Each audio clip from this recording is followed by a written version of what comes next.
The Kandaraka Sutta, Majjhima Nikāya 51. Discourse to Kandaraka.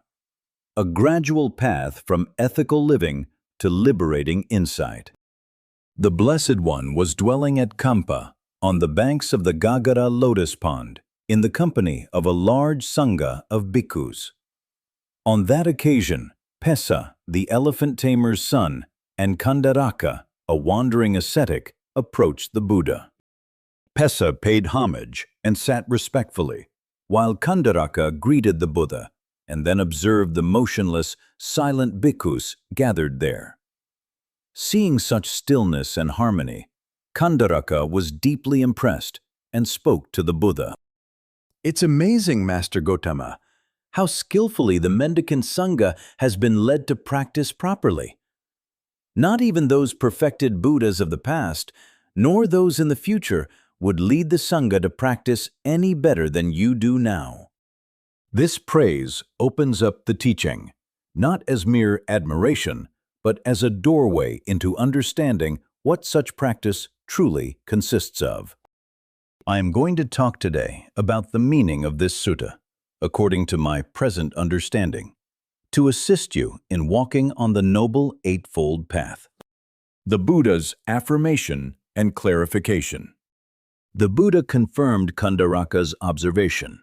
This sangha indeed includes perfected ones, asekas, arahants who have fully gone beyond fetters and do not require further training.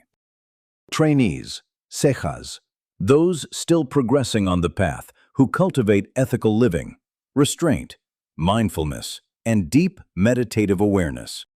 Thus, the sutta becomes a teaching piece on how a noble practitioner walks the path, not by self-torture, show, or extreme austerity, but by disciplined ethical and contemplative living that leads to liberation. The four types of persons. According to the deeper traditional summary of this sutta, the Buddha defined four kinds of persons: those who torment themselves, those who torment others, those who torment both themselves and others, those who torment neither themselves nor others are the true noble disciple. The last category is the one that embodies the Dhamma by understanding and practicing it consistently, while the three others still suffer through reactive behavior and wrong views. The remainder of the sutta explains this noble path.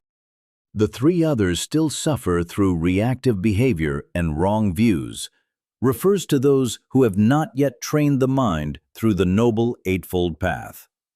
Because wisdom has not arisen, they respond to experience with craving, aversion, and delusion. They react automatically to pleasant and unpleasant feelings, identify experiences as I and mine, seek lasting satisfaction in what is impermanent, and act under the influence of ignorance rather than understanding. Thus, their thoughts, speech, and actions continue to produce suffering. Only the one who understands and practices the Dhamma responds with mindfulness and wisdom instead of reaction. Modern-day illustration. Consider four people facing the same situation: losing a job. The reactive pleasure seeker. This person immediately looks for distraction, entertainment, substances, or constant stimulation. The mind runs away from discomfort. Suffering continues because craving is the response. The reactive resistor. This person becomes angry, blames others, and holds resentment. The mind fights reality. Aversion becomes the response, so agitation and stress increase. The view-bound believer. This person clings to rigid ideas such as, "This should not happen to me," or "My worth depends on status." Identity view governs perception. Because understanding is absent, confusion and fear persist. The Dhamma practitioner. This person feels the difficulty but observes it with mindfulness. Unpleasant feeling has arisen. They reflect on impermanence, do not identify with the experience, and act wisely without mental struggle. Strive to find another job. Here, wisdom replaces reaction. The key difference. The first three live reactively, driven by craving, aversion, or wrong view. The practitioner lives responsively, guided by mindfulness, understanding, and non-clinging. Gradual training according to the Sutta. The Buddha's exposition in this sutta closely follows the traditional gradual training found throughout the canon. Ethical conduct leading naturally to restraint, mindfulness, concentration, and insight. Without training, the mind reacts. With Dhamma, the mind understands. Virtue, sila. The first foundation is moral discipline. A trainee of the path lives by abandoning harmful actions and cultivating harmless ones. He refrains from taking life, showing compassion to all beings. He refrains from taking what is not given, respecting others' possessions. He lives as a celibate, avoiding sensual misconduct. He abstains from false, divisive, harsh, and idle speech, speaking truthfully, harmoniously, and beneficially. This ethical groundwork protects the mind from the corrosive effects of craving, anger, deceit, and division. Restraint of the faculties, indriya samvara. Having established virtue, the next level is the restraint of the senses. According to the teaching, if the mind faculty were left unrestrained, unwholesome qualities of desire and aversion would become overwhelming. A noble disciple protects the faculties. When going out or returning, looking ahead or aside, bending and extending limbs, eating and drinking, uttering speech or keeping silence.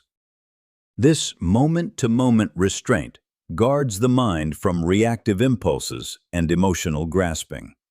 It conditions the heart toward peace and clarity. Mindfulness and situational awareness, sati and sampajanya. Closely linked with restraint is mindfulness with clear awareness.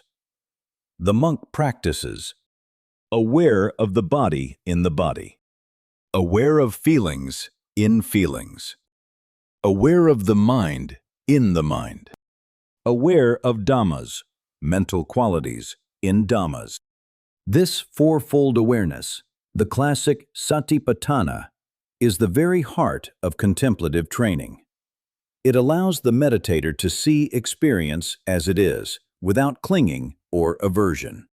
Mindfulness here functions as both a mirror to reflect the true nature of experience, and a restraint that prevents habituation to craving and delusion. Abandoning the hindrances and entering concentration. Once virtue, restraint, and mindfulness are established, the practitioner withdraws to a suitable, secluded place. A forest, a hillside, a cave, or a quiet open space, and settles into meditation. Guided by mindfulness and awareness, he purifies the mind of the 5 hindrances. Covetousness, ill will, sloth and torpor, restlessness and remorse, doubt.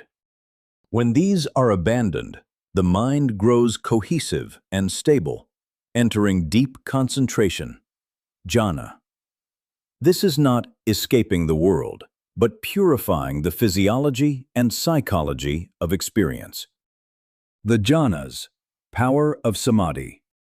In this sutta, the Buddha describes progress through the 4 jhanas. First jhana. With applied and sustained thought, rapture and pleasure from seclusion. Second jhana, with a unified mind, free from directed thought. Third jhana, with equanimity and mindfulness. Fourth jhana, pure equanimity and mindfulness without pleasure or pain. These meditative absorptions are the hallmark of profound inner peace, yet they are still practices, not final liberation. They prepare the mind for deep insight, higher knowledges and insight.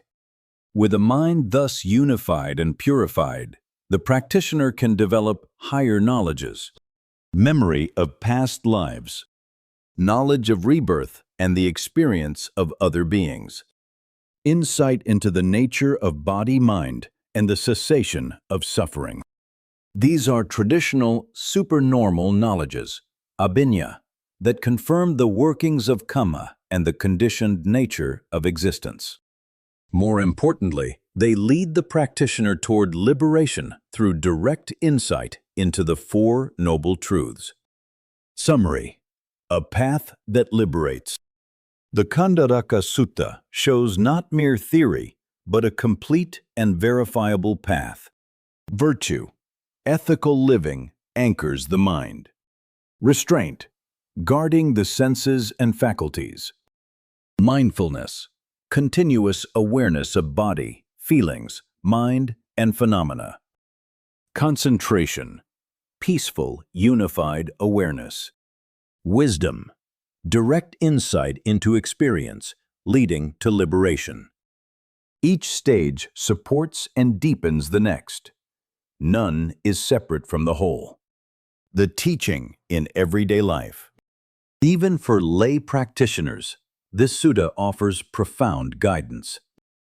Cultivate kindness, truth, and compassion in speech and action. Guard the senses rather than indulge them. Carry mindfulness into every posture and movement.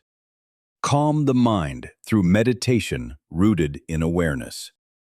Allow direct insight to arise from purified experience. The four ways of establishing mindfulness are admirable for overcoming grief, dispelling displeasure, and leading to knowledge and realization of liberation. Final reflection. The Kandaraka Sutta is not a remote or abstract teaching. It is a pragmatic map of liberation. It shows how a noble disciple lives ethically, guards the mind, engages in moment-to-moment awareness, calms and unifies the mind, and sees true reality without distortion. This is the path the Buddha pointed out, not for belief, but for verification in one's own experience. Take up this path with resolve. Realize Nibbana, the ultimate freedom. The Dhamma is timeless, visible here and now to the wise. May the merit of this Dhamma offering help you to cultivate the wisdom and determination needed to fulfill the highest human potential, the complete cessation of suffering through the realization of Nibbana. May you be awakened, may you be free, may you realize the peace that is beyond all understanding.